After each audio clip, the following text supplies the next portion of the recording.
I have just released Deep Research, which is basically an agent that conducts multi-step research on the internet for complex tasks. Now I'm going to be showing you live exactly how it works, what to do, how to get access, plus how to use it step by step. You can see this was just recently announced, so it literally just came out. It's a brand new feature, and basically it uses an agent to synthesize large amounts of online information and complete multi-research tasks for you. Now it is available for pro users today, and it will be available for Plus and Team next. Here's an example of it in action. So you can just select the deep research section.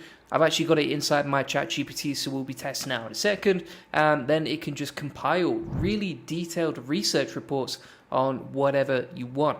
Now, this is pretty wild because you can actually see the reasoning right here, so you can see the step-by-step processes, and apparently it can basically condense like days of research into literally just a few minutes, so it can save hundreds of hours. So you can see here, for example, they've said, today we're launching deep research in ChatGPT, a new agentic capability. And bear in mind, like the way the world is going, if you haven't realized it already, and this is moving so fast, is that agents are more and more becoming a part of the workflows with AI, which means that a lot of the processes you might have used humans for example, like video research or content research, like I'm doing for this video, I can now automate directly using OpenAI, and it is absolutely mind-blowing.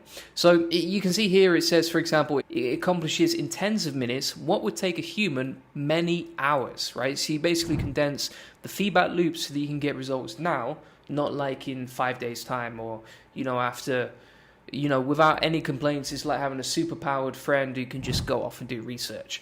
And you can see here it says this is powered by a version of the upcoming OpenAI o3 model that's optimized for web browsing and data analysis. It leverages reasoning to search, interpret, and analyze massive amounts of text, images, and PDFs on the internet, pivoting as needed in reaction to information. Now, we'll come on to more of the details here. Let me break it down exactly how it goes. So if you're wondering how to use this, you can use this inside, for example, like O3 Mini High allows it. So you just select deep research like that. You can use it on pro mode as well. So it's amazing how many different features you can use it in. It's not limited unlike the search feature. And also if you select deep research, you can't select search, right? So you get one choice or the other. I'm assuming because deep research searches the web anyway. So for example, if we say inside ChatGPT, research ChatGPT versus DeepSeek, create a really detailed research report about everything, but make it beautifully formatted, plus include plenty of stats, and make it third grade level. We don't want to make it too complicated right now. And then it says, just to clarify, would you like the research to focus on ChatGPT versus DeepSeek in terms of their general capabilities, accuracy, strengths, or specific applications, right? So it's really thinking out the whole research process. And what you have to note here is this is pretty scary because, for example, I would previously hire a researcher, and this would have to be someone who's very in-depth, very detailed, very thorough, and it would take days to get that research back, particularly if it was about a complex topic for one of my videos. Now you can just automate this in 10 minutes, and I can bypass hiring someone, right? I can just speak to ChatGPT and get it to do it for me using this new deep research agent. So I'm going to say, give me everything, my friend, plus the visual comparisons, reviews, research from all places is okay. Which is interesting because where it says, do you prefer sources or independent research? It seems like basically you got to put it in perspective of AI, right? It doesn't know what's an authority and what's not an authority unless it's got its own trained data. And so one of the things to note here is you might say, okay, only look at academic resources when you're using this process. And then it says, should I include user reviews and opinions, which I think is particularly useful if, for example, you are doing a review piece yourself, or you are analyzing the market, right? And you're trying to figure out, okay, what are people into, what are people not into, etc.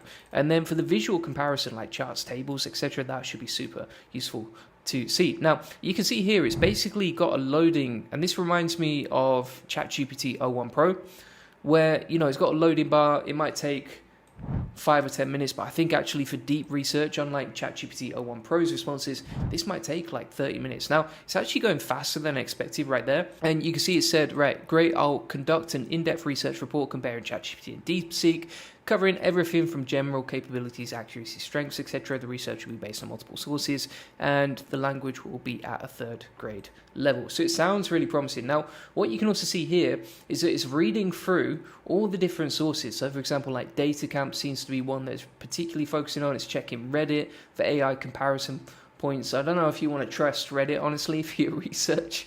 It's going to be full of pretty savage comments if that's the case. And then you can see it's saying, like, I'm pulling together information. So it's kind of got like a process, and it's mapping out exactly how it works. Plus, if you click on this bit, it seems to have the sources, right? So it's got a strange level of sources, like, right, DataCamp, this website, Business Insider makes sense, Twitter I've never heard of, Reddit. Why are we using Reddit? It's like, it's not Google, mate. It's not Google.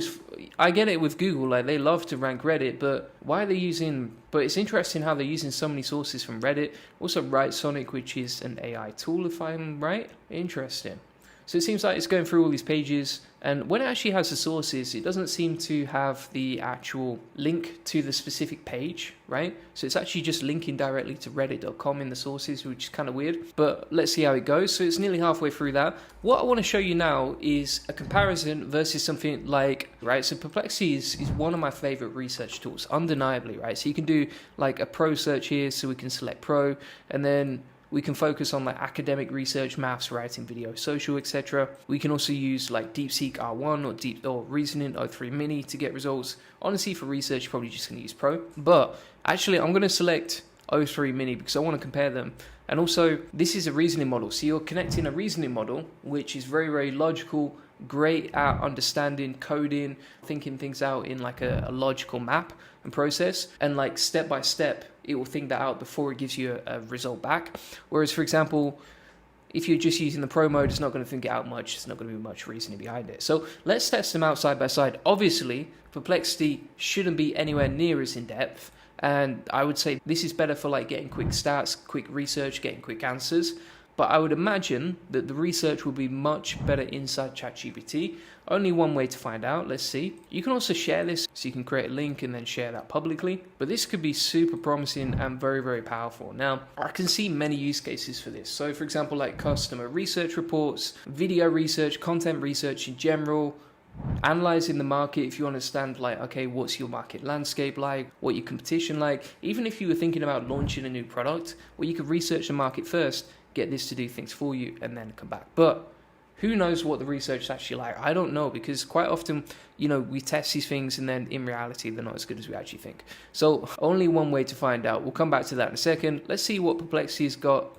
So Perplexity finds a bunch of images, but it does go through 79 sources. Whereas you can see here, actually ChatGPT O3 Mini combined with the new DeepSeek research agent is only using 20 sources so far. So it actually seems like Perplexity is using more sources for its research, and you can see the report that we got back here. So it's actually really useful. Like, for example, let me just go back and I'll show you an example of like ChatGPT versus DeepSeek. Let's plug that in. The other thing that I know is, like, for example, in terms of access, number one, it's really only available for pro users today, and it's up to queries per month. So Plus and Team users and free users can't get access just yet. And also, you know, you can't do more than 3 research reports a day, basically, if you're doing this method. It does say they're going to change that when it's more cost effective, but I can imagine it probably costs a lot of money to scale this out, as you can imagine. Now, it does say on the page that it uses 100 resources. So I actually broke down the page using ChatGPT O3 Mini, and they said it checks over 100 sources to ensure the information is correct. But let's see right here. So this is a research report back from Perplexity, and it's very detailed. You get information on pretty much everything you'd want to know about the topic. So it's got, like, for example, step-by-step comparisons, nice little tables, sources of everything. Actually checked 53 sources in total for this particular topic, broken down everything into like really logical steps, along with strengths and weaknesses, which is super useful, and user statistics as well. And that came back to us in literally like a minute or two. All right, so that took about 15 minutes, and we've got the research report, and wow, it is very, very, very in-depth. It's almost like a thesis. As you can see here, for example, we've got ChatGPT versus DeepSeek, a comparison, and you can see the amount of content inside there. It's absolutely wild. Like, I'm scrolling down. This is unbelievable. I've never seen such a detailed report come back from AI before. Out of all the new recent features, I would say this is probably one of the best ones I've ever seen. So it's 10,600 words, which is wild. And you can see here's the report. It's really gone in depth here, like general capabilities. There's no visuals like we asked it for, from what I can see. There are some tables, which is useful, so a feature comparison chart. Like, okay, who created DeepSeek versus who created ChatGPT? When was it released? The model architecture, and it's basically got these right. So for example, like version 3 from DeepSeek, I think that did come out last month. R1 definitely came out in January 2025. So a lot of these stats actually seem to be right. I'd need to really look through them with a lot of depth, but this is pretty amazing. User satisfaction comparisons. So what it's actually done is it's gone on to DataCamp, and it does give us a link straight back to the resource, and it's even linked specifically to that part, right? How wild is that? Let's just check. Has that gone straight to the part of the page? That is amazing. Not gonna lie, that was probably one of the most useful features I've seen from ChatGPT recently. It is very, very good, very in-depth, very detailed. I mean, like, you can easily take that, and then you could easily create like an amazing blog post from that, right? So let's say, for example, we went over to ChatGPT, we said create a short about it. Let's see what we get back, and we'll check that out in a second. But let's come back to the research. Like, this is super useful. So it's actually specifically linked to like different bits.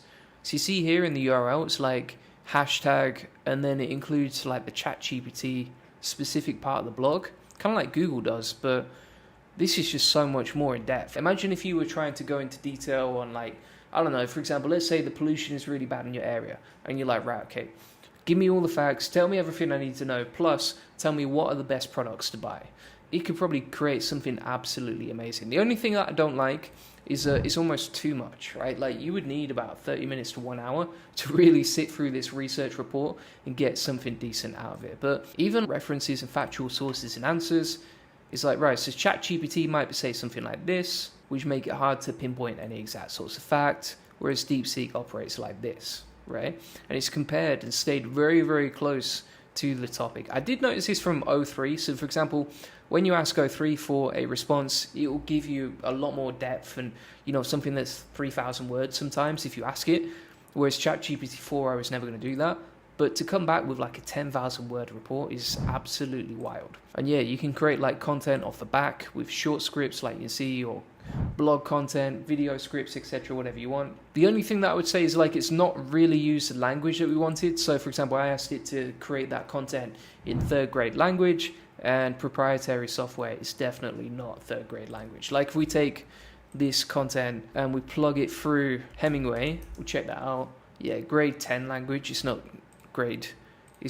3rd grade language, but at the same time, is it impressive? Absolutely. Is it useful? Yeah. I mean, like, that has way more use cases than the 99% of the stuff that I've seen from ChatGPT recently. And also, if you compare this side by side versus Perplexity, it blows it out of the water. It absolutely blows it out of the water.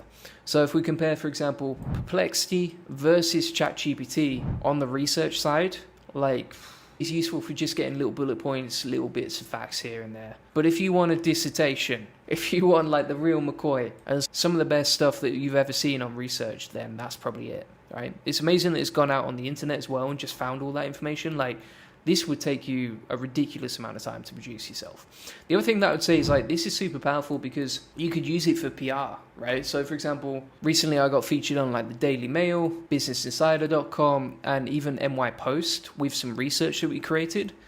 But honestly, the research and the knowledge you get that you could use for PR from something like deep research agents blows out of the water. It's just absolutely wild. I mean, you can see, for example, it's taken some quotes right here. I want to see if these are actually accurate. So if we take those in quote marks and we'll see if people actually search that stuff. Let's see. I'm not convinced. So you see that big dash in the middle? That seems like it's been made up by ChatGPT. I can't find that on the internet anywhere.